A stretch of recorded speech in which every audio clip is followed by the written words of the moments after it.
Okay, so section 8.6 is on exponential decay, and I would tell you that, to me, exponential decay is exactly the same as exponential growth, except it's growth in the opposite direction. It means we're going to start with the big number, we're going to end up with the small number. So we say that something is going to be decreasing exponentially if it decreases by the same percent in each unit of time. So you could see that the only difference between the exponential growth and the exponential decay is that this is going to be a minus r.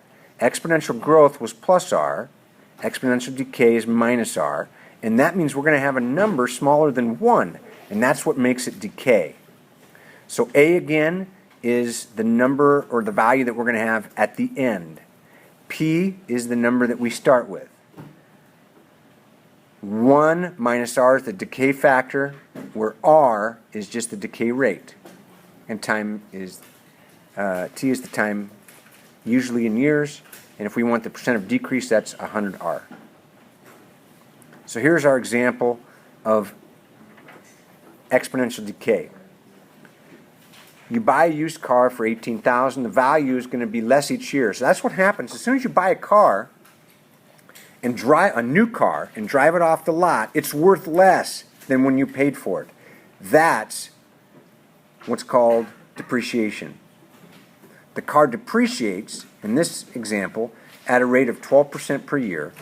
Write an exponential decay model to represent the situation, and then use that model to find the value of the car after 8 years. So we're going to start with a equals p times 1 minus r to the t power.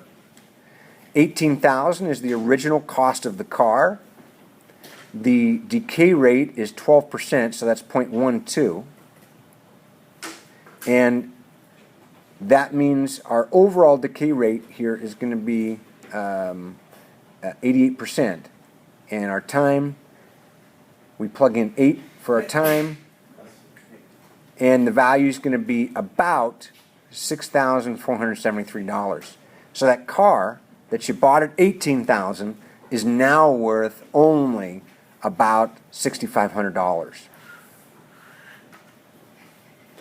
When we graph this, we use our same idea of a t-chart, and we plug in a input for t. So when t is 0, that means when we buy the car, t is 0, and the value is 18,000. 2 years later, when we buy the car, it's going to be down to about 14,000. 4 years after we have the car, it's going to be about 11,000. And so we plug those numbers into our calculator, and we're going to put a smooth curve to it.